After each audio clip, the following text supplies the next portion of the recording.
থেকে পুরস্কার দেওয়ার জন্য বিনীতভাবে আহ্বান করছি।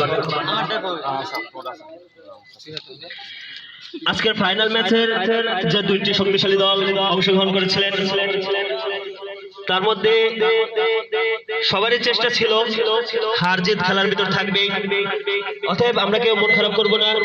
সাধারণত বাইরে যে খেলা হয় তাদের মাঝে অনেক টাকা পয়সা নিয়ে গ্যাঞ্জাম হয়, কিন্তু আমরা মাদ্রাসায় যেটা খেলি সেটা হচ্ছে শুধুমাত্র বিনোদনের জন্য, ছাত্রদের মন ভালো রাখার জন্যই। সেজন্যই আমরা কেউ মনে কোনো এর আগে আমি দুই দলের ক্যাপ্টেনের কাছ থেকে যে আজকের খেলার কেমন অনুভূতি ছিল তাদের কাছ থেকে জিজ্ঞেস করতে চাই। রানার্স আপ দলের ক্যাপ্টেন মোহাম্মদ হুসাইন আহমদকে আমি প্রশ্ন করি যে আজকের খেলার কি অবস্থা ছিল, খেলাটা কেমন লেগেছে এবং প্লেয়ারদের যে খেলছে তারা যে চেষ্টা করছে তাদের চেষ্টাটা কেমন ছিল আপনি যদি আমাদের জানান। আলহামদুলিল্লাহ, আমরা সর্বোচ্চ চেষ্টাটাই করেছি, কিন্তু তাদের সাথে আমাদের এই পর্যন্ত 4 বার মোকাবেলা হয়েছে। 4 বারের মধ্যে আমরা 2বার হয়েছে আর 2বার আমরা পরাজিত বরণ করেছি। এই জন্য আমি আমার প্লেয়ারদেরকে বলবো দুঃখ বোধ হওয়ার কোনো কারণ নেই, কারণ আমরা যে দুই দল আজকে ফাইনাল খেলেছি আমাদের টেবিল পয়েন্টের হিসাবে আমরা একই পর্যায়ে আছি। ধন্যবাদ সকলকে। আমি এখন চলে যাচ্ছি উইং দলের ক্যাপ্টেন রংপুর রাইডার্সের ক্যাপ্টেন মোহাম্মদ ওলির কাছে। তার কাছে আমরা অনুভূতিটা জানতে চাই যে আজকে খেলার কি পরিস্থিতি ছিল, প্লেয়ারদের চেষ্টা কেমন ছিল এবং মাঠের অবস্থা কি ছিল, যেহেতু আমাদের আকাশে আবহাওয়ার অবস্থা খুবই খারাপ ছিল। সেজন্য আপনাকে আমি প্রশ্ন করছি যে আজকে খেলার অবস্থাটা একেবারে কেমন ছিল সেটা আমরা যদি উল্লেখ করতে তাহলে ভালো হতো। কোনো জায়গাতে প্লেয়ারটা দেওয়া যেতেছে না। আমরা সর্বোচ্চ চেষ্টা দিয়ে আমরা খেলা খেলেছি এবং আমাদের কারো মনোবল ভাঙতে দিইনি। আমরা মনোবল শক্ত রেখে আমরা এগিয়ে গিয়েছি এবং জয় হওয়ার জন্য চেষ্টা করেছি।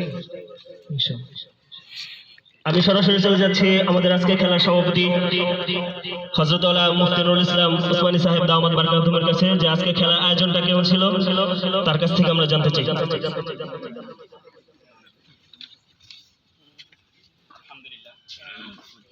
হ্যালো, আলহামদুলিল্লাহ, আমাদের দারুল কোরআন নুরিয়া মাদ্রাসার পক্ষ থেকে ছাত্রদের শরীর চর্চা এবং বিনোদনের জন্য বিভিন্ন আয়োজন করা হয়ে থাকে।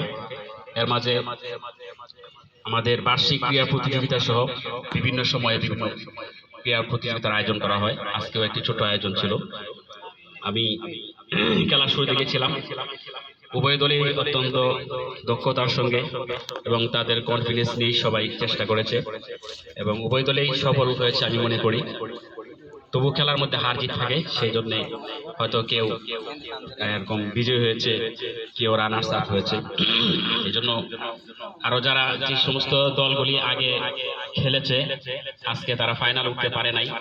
আমি সবার খেলা দেখি নাই, তবে শুনেছি সবাই ভালো খেলেছে। তো এই খেলা আমি আগেও তোমাদের বলেছি, আমাদের এখানে খেলা এটা যেহেতু বড় কোনো পুরস্কার বা বড় জোয়ার কোনো আয়োজন নাই, এটা শুধুমাত্র বৈধতার সীমারেখার ভিতরে শরীর চর্চার জন্য এই খেলার অনুমোদন এখানে দেওয়া হয়েছে। সেজন্য আমরা এটার মধ্যে সীমাবদ্ধ রাখবো। পুরস্কার গ্রহণের পরে পরবর্তীতে নিয়ে কোনো বাকবিতণ্ডতা বা তর্ক বিতর্ক বা এটা নিয়ে কোনো জিত পরাজিতের কোনো চর্চা যেন মাদ্রাসার অভ্যন্তরীণ অবস্থায় না থাকে। এতে করে নিজেদের মধ্যে জেদ এবং হিংসা বাড়াসারি সৃষ্টি হয়ে নিজেদের মধ্যে পড়াশোনা ক্ষতি হতে পারে। এই জন্য আমরা উভয় দলের ক্যাপ্টেনকে আমি আহ্বান করছি সামনে এসে মুস্তাফা মোয়ানাকা করার জন্য। উভয় দলের ক্যাপ্টেন মুস্তাফা মোয়ানাকা করে মিলেমিশে করার জন্য বলছি। আমরা সবাই মারহাবা বলি, আমরা সবাই ভাই ভাই, আমাদের মধ্যে কোনো বিভেদ নাই। আজকে যে আয়োজন ছিল আয়োজন সুন্দর হয়েছে, সার্থক হয়েছে। আমরা সামনে আরো সুন্দর আয়োজন যেন আমরা পাই। আমাদের ছাত্র কাফেলার বিপি সাধারণ সম্পাদক হাফেজ হুসাইন আহমদ সহ আমাদের কাফেলার অন্যান্য যে সদস্যবৃন্দ এখানে অংশগ্রহণ করেছেন সবার আহ্বান থাকবে আমার সামনে যেন আরো সুন্দর সুন্দর বিনোদনমূলক অনুষ্ঠান আমরা বৈধতা সীমারেখার ভিতরে পাই। আল্লাহ পাক আমাদের সকলকে তৌফিক দান করুন, আমিন। হুজুর আমাদেরকে অত্যন্ত গুরুত্বপূর্ণ নসিহত পেশ করেছেন।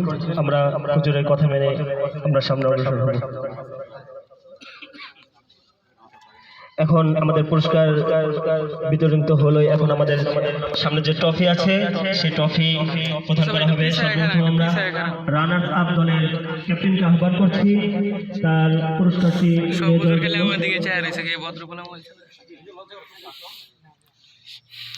পুরস্কার গ্রহণ করছে মোহাম্মদ আমির, আরমান হোসেন এবং সাকিব। হুজুর হাতে পুরস্কার নিয়ে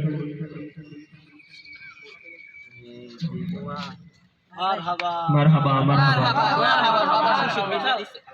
এবং ফাইনাল যে দলটি উইন হয়েছে সে দলের ক্যাপ্টেন এবং তার প্লেয়ারদেরকে আহ্বান করবো তাদের পুরস্কারটি হুজুরের হাত থেকে নেওয়ার জন্য। তো আসছে মোহাম্মদ, পুরস্কার গ্রহণ করছেন দলের ক্যাপ্টেন মোহাম্মদ ওলিউল্লাহ এবং সাথে আছে ওলিউল্লাহ, তার পুরস্কার গ্রহণ করছে এবং দলের অন্যান্য প্লেয়াররাও সাথে আছে আব্দুর রহমান এবং শফিকুল ইসলাম, দুর্দান্ত প্লেয়ার, তারা ভালো ফিল্ডিং দিয়ে থাকে সবসময় মাঠে। এটাই ছিল আজকে আমাদের খেলার শেষ আয়োজন এবং